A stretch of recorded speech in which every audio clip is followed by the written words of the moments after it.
It started with a smile and ended with the sound of sirens cutting through the air. On what should have been the happiest day of their lives, a quiet street turned into a battleground of whispers, accusations, and hidden prejudice. Neighbors froze, cameras rolled, and one woman's words would travel farther than she ever imagined. But when the truth about the groom's identity came to light, everything changed. What would you do if the person you tried to humiliate turned out to be the most powerful voice in your community? The late afternoon sun draped the neighborhood in a warm, golden haze, the kind of light that makes even cracked sidewalks look like something from a postcard. Beneath a canopy of white silk and fresh flowers, laughter mingled with the soft melody of a string quartet. The groom stood tall in his tailored charcoal suit, the bride radiant in flowing ivory, their hands finding each other in quiet reassurance. Today was meant to be about joy, vows, and family, nothing else. Across the street, a shadow of tension began to form. A single voice, sharp and deliberate, cut through the music. It came from a woman clutching her phone like a weapon, her polished shoes planted firmly at the edge of the celebration. Her words weren't shouted, not yet, but their tone carried an edge that made the air feel heavier. A few guests glanced over, brows furrowing, unsure whether to intervene or pretend nothing was happening. The bride's young niece clung to her mother's arm, sensing the shift without understanding it. The groom's jaw tightened, his eyes catching the faint reflection of sunlight on the woman's phone screen as she typed furiously. He knew the look, the one that wasn't just about noise or traffic. It was the look of someone who had already decided who didn't belong. Then, without warning, the woman's voice rose, her accusations spilling into the open air. Neighbors peeked from their porches. Some lifted their own phones, recording without a word. Guests froze mid-conversation. The music wavered, almost stopped, but the quartet kept playing, their bows trembling slightly over the strings. The bride's grip on her bouquet tightened, the petals shaking under the strain. The groom took a slow, deliberate step toward the source of the disruption. His hands open, his tone calm, but his eyes carried something far more powerful than anyone there could have guessed. The tension was no longer just in the air.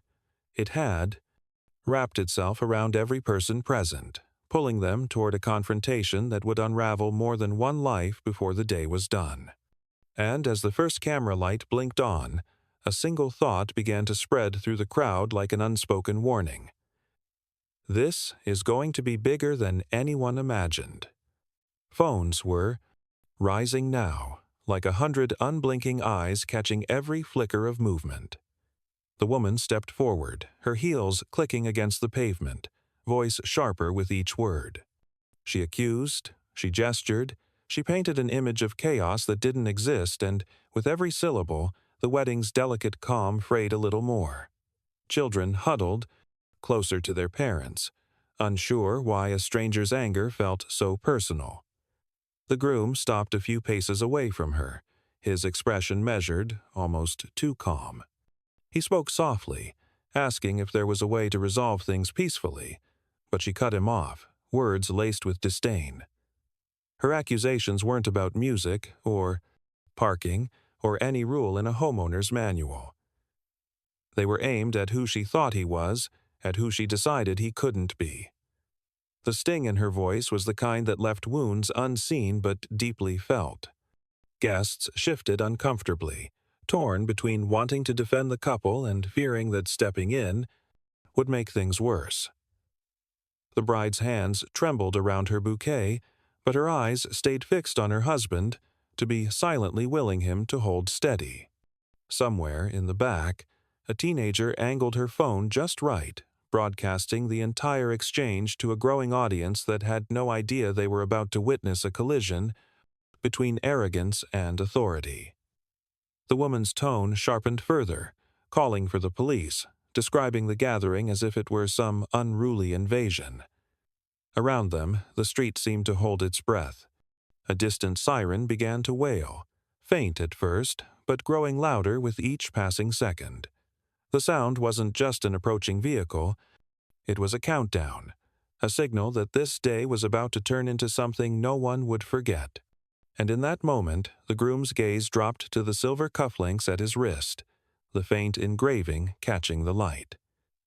He adjusted them slowly, deliberately, as if he already knew that when the truth came out, it would hit harder than anything she could possibly imagine. The sirens grew nearer, curling through the narrow streets like a warning no one could ignore.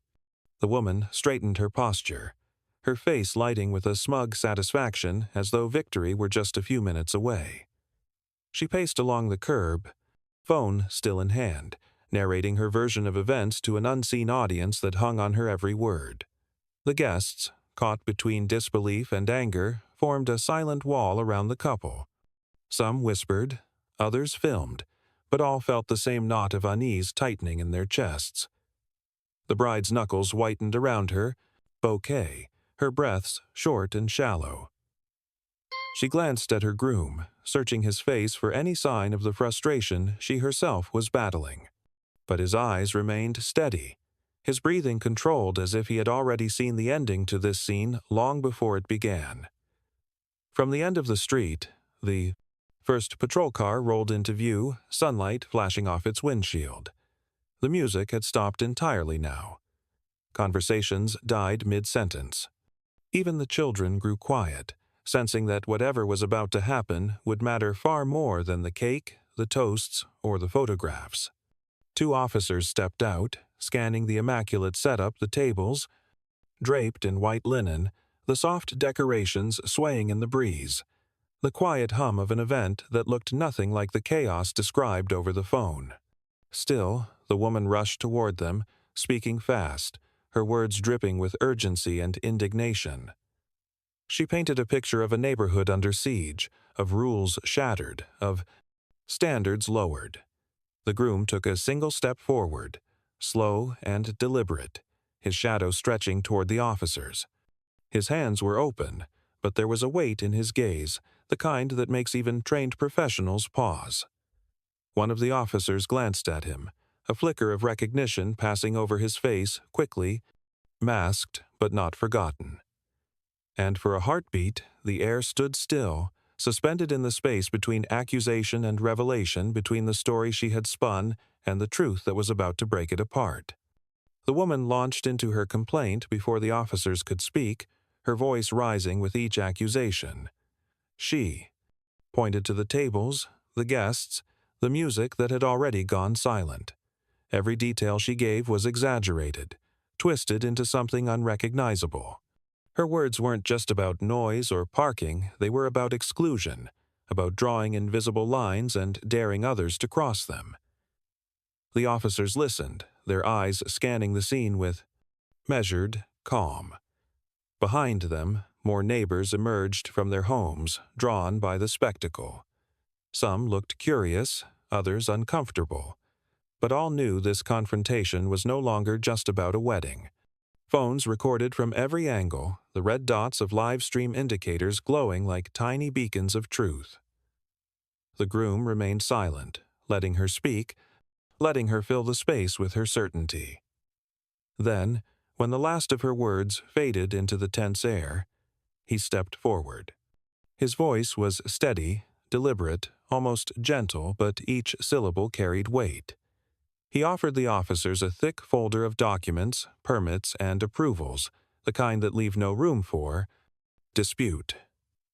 The woman snatched them from his hands, scanning them with a look that shifted from defiance to doubt in seconds. A murmur rippled through the crowd. The officers exchanged a glance, one of them subtly straightening his posture, his tone shifting. It was the first crack in the narrative she had built so confidently, the first sign that the ground beneath her was not as solid as she believed. And just as the tension reached its peak, the groom adjusted his cufflinks again, the faint glint of an insignia catching the afternoon Sunday. It was subtle, but enough to make one officer's eyes widen ever so slightly. Something, unspoken, passed between them. The truth was closer than anyone realized. And when it arrived, it would turn this scene upside down. One officer cleared his throat, his eyes never leaving the groom. "Sir, if you don't mind, we'll need to verify these permits," he said evenly. The woman smirked at the words, crossing her arms as if victory was once again leaning in her direction. "Go ahead," she urged, her voice laced with triumph. "You'll see exactly what I've been telling you." The groom didn't flinch. "Of course," he replied, his tone calm, almost disarmingly so. He stepped back, giving them space to check the papers. The afternoon breeze ruffled the edges of the documents, each page stamped and signed with meticulous care. The officer scanned them with his device, his brows furrowing not with suspicion but with something closer to realization. The woman took a half step forward, speaking louder now, projecting her voice toward the small crowd. "You see, folks, some of us still care about community standards," she declared, as if rallying an army that had already begun to drift away. A few neighbors shifted uncomfortably, glancing at each other but saying nothing. Somewhere in the crowd, a child whispered to his mother, "Why is she so mad?" The question hung in the air like smoke no one wanted to acknowledge. Then it happened, a subtle change, almost invisible unless you were watching closely. The officer lowered the documents and looked directly at the groom. His posture straightened, his tone shifted, and the formal distance in his voice melted into something different, something respectful. "Sir," he said carefully, "I think we might have met before." A hush fell over the street. The woman's smile faltered just enough for it to be noticed. The groom's eyes held the officer's for a long moment before he took a slow breath, slid off his jacket, and revealed the embroidered seal stitched neatly into his shirt cuff. The gold thread caught the light, gleaming like a quiet truth that had been waiting for the right moment to speak. And in that breathless pause, every phone camera locked in, every viewer leaned closer, waiting for the reveal that would shatter the balance of this confrontation. The sunlight glinted off the embroidered seal, a tiny spark that seemed to pull the oxygen from the air. Conversations stopped. Even the rustle of leaves seemed to go silent. The groom held the gaze of both officers, then reached calmly into his inner pocket. When his hand emerged, it carried a slim leather wallet, the kind that carried more than just a driver's license. He opened it with deliberate precision, the way someone might draw a curtain before revealing a stage. Inside, an official identification card gleamed, stamped with authority that left no room for doubt. The closer officer took it, and in that instant, his entire demeanor shifted. Shoulders squared, chin lifted, voice clear and formal. "Good afternoon. Your Honor." The words hit like a stone dropped into still water, sending visible ripples through the crowd. Guests turned to one another. Disbelief painted across their faces. Phones trembled slightly in hands as the live stream comment feeds exploded in real time. The bride's lips parted in the faintest smile, not of surprise, but of quiet pride. The woman blinked, once, twice, as if her mind couldn't quite process the sound of those two words. "Your what?" she stammered. "What did you just call him?" The officer straightened further. "Your Honor, this man is the mayor of our city." And there it was, the truth, spoken aloud, stripping away every assumption, every false narrative she had been building like a house of cards. The shift was immediate and electric. Viewers on the other side of phone screens began flooding the chat with disbelief, outrage, and pure fascination. The bride's family exchanged glances that carried both vindication and restraint. The groom didn't gloat, didn't smirk. He simply stepped forward, his voice steady. "We've actually met before," he said to her quietly. "You just never cared to remember." And in the long, fragile silence that followed, everyone present understood the real story of the day had only just begun. A wave of uneasy murmurs rolled through the crowd. The kind that comes when a room full of people suddenly realizes they've been watching a story far different from the one they thought they knew. The woman's face drained of color, her lips parting as if to speak, but no words came. She looked down at the phone, still clutched in her hand, its live feed blinking red, comments flying past faster than she could read. The officers stepped back slightly, their stance now one of deference, not investigation. "We apologize for the disruption, Mr. Mayor," one of them said. His voice carried a note of respect that made the silence between each word heavier. The bride stood a little taller beside her husband, her hand finding his, their fingers locking together in quiet solidarity. "I don't think apologies are necessary," the mayor replied calmly, his eyes fixed on the woman. She was simply exercising her right to call the authorities when she believed something was wrong. The way he said it, steady, composed, stripped of spite, made it impossible to ignore the contrast between his dignity and her earlier venom. The woman finally found her voice, though it cracked under the strain. I didn't know. I thought—" She stopped herself, realizing too late that finishing the sentence would reveal more than she wanted the cameras to capture. But the cameras didn't care. They recorded every hesitation, every flicker of doubt, every tell in her expression. The mayor stepped closer, just enough that the crowd leaned in without realizing it. "That's the problem, isn't it?" he said softly. "We think we know people before we've even spoken to them." His words hung in the air, heavy with more meaning than the moment could contain. And somewhere deep in that silence, you could feel it, the shift. The crowd wasn't just watching a confrontation anymore. They were watching a reckoning. The woman's eyes darted around, searching for an ally among the faces staring back at her. But the neighbors who had once nodded in quiet agreement now avoided her gaze. A man across the street shifted his phone to record her more directly. Someone else whispered, "It's all live. She can't take this back." The mayor didn't raise his voice, but the weight behind his words was undeniable. "You've lived here for years. We've crossed paths, shared small talk, even exchanged holiday greetings. And yet, the moment you saw something that didn't fit your idea of who belongs, you called the police." His voice was calm, but each sentence landed like a slow, deliberate strike. Her lips trembled. "I was protecting the neighborhood," she insisted, though even she seemed unconvinced by the claim. The murmur from the crowd grew louder, not supportive, but skeptical, pressing in on her like a wall. In the background, the bride's young nephew tugged on his father's sleeve, whispering, "Why would she want to stop the wedding?"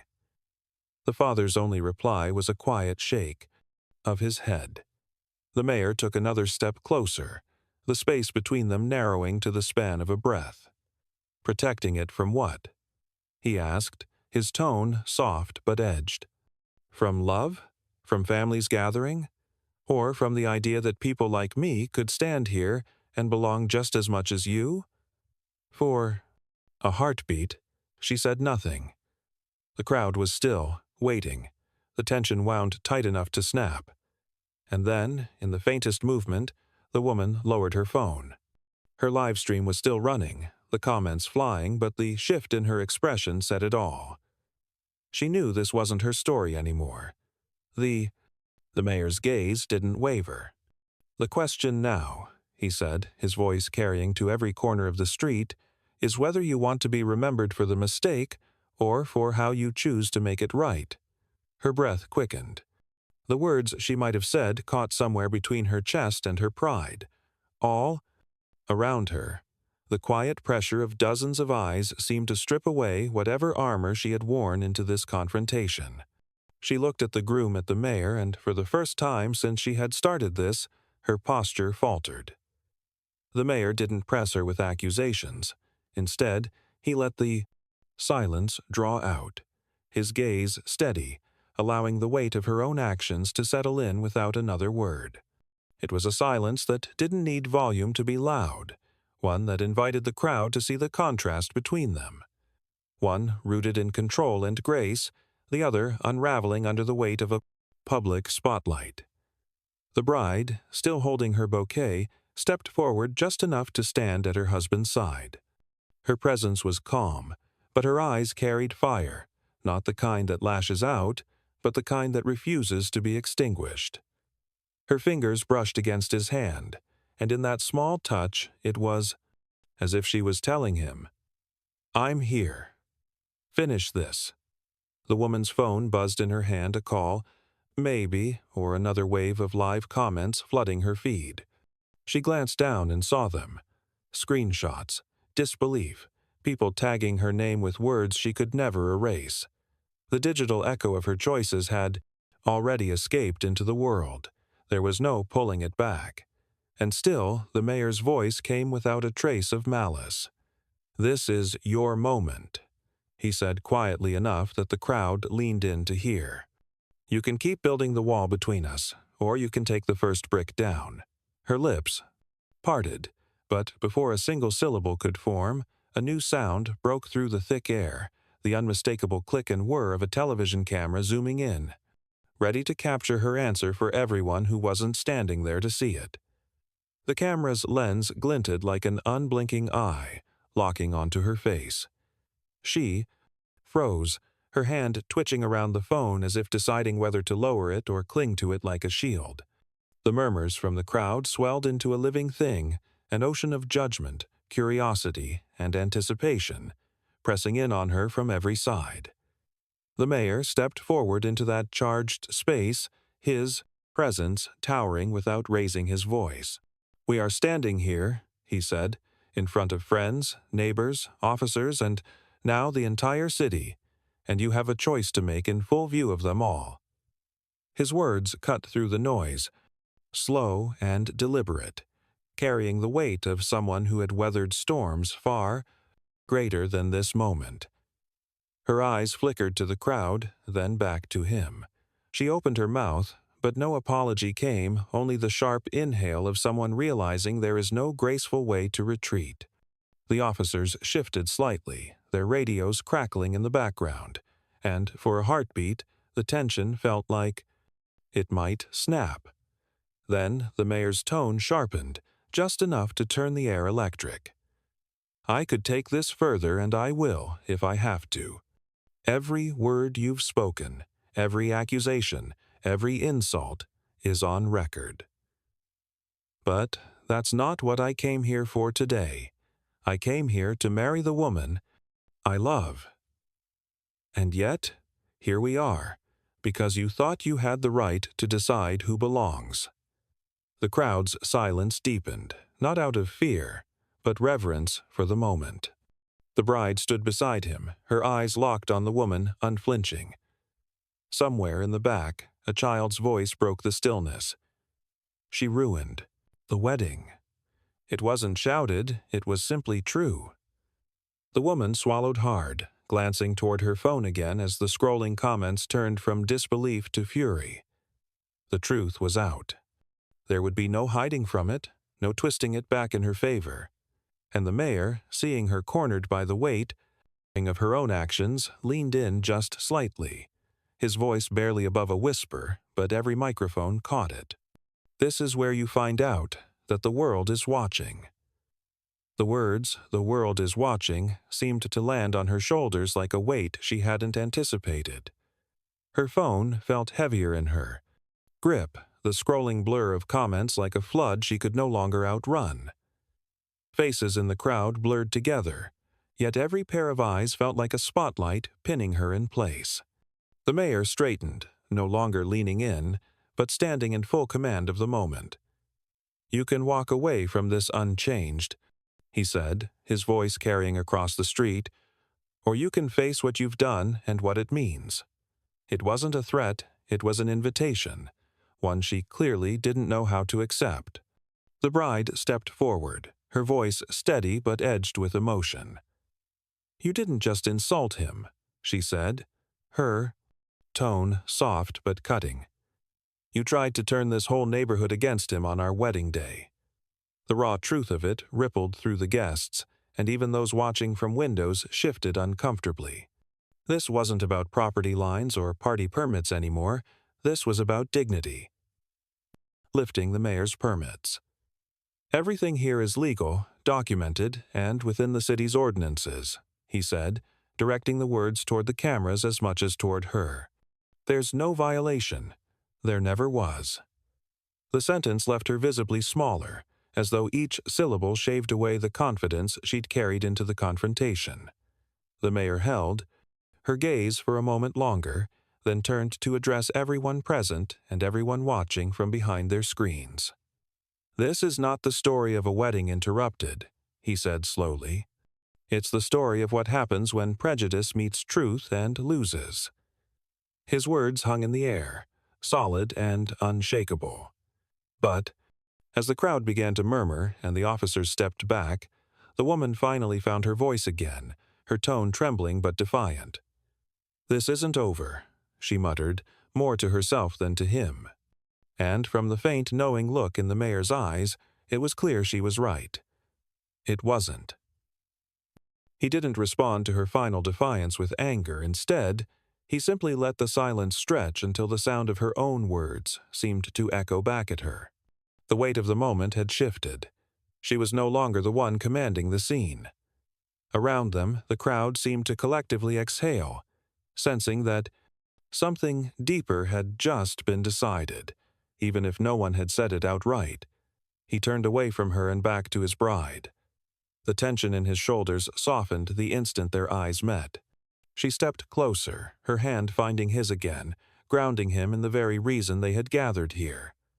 The string quartet, sensing the shift, began to play softly, their music weaving a delicate thread of normalcy back into the day. The mayor raised his voice just enough for the crowd and the cameras to hear. "Today will not be remembered for its disruption," he said, his gaze sweeping across every face, "but for its resolve.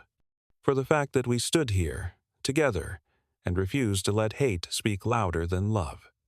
His voice caught just slightly at the word love, and the crowd felt it a reminder of what this day was meant to be. The woman lingered at the edge of the street, her live stream still running, but no longer under her control. Comments filled the feed, not with the validation she'd sought, but with calls for accountability, for change, for her to see what everyone else had witnessed. She lowered the phone at last, not out of humility, but because she had nothing left to say that the cameras wouldn't twist back into truth. As the vows began, the moment's tension lingered in the air, now transformed into something sharper, a collective awareness. People would talk about this day for years, not because of the flowers, or the music, or the vows, but because of the moment one person's prejudice met a wall it couldn't push through. And as the mayor kissed his bride to the sound of applause and music, the unspoken truth settled in. Some battles are won not by shouting, but by standing your ground with dignity. The cameras caught it all, ensuring that this victory, quiet, steady, and absolute, would echo far beyond the edges of that street. And somewhere deep down, everyone knew that while the wedding had ended in joy, the real story had only just begun.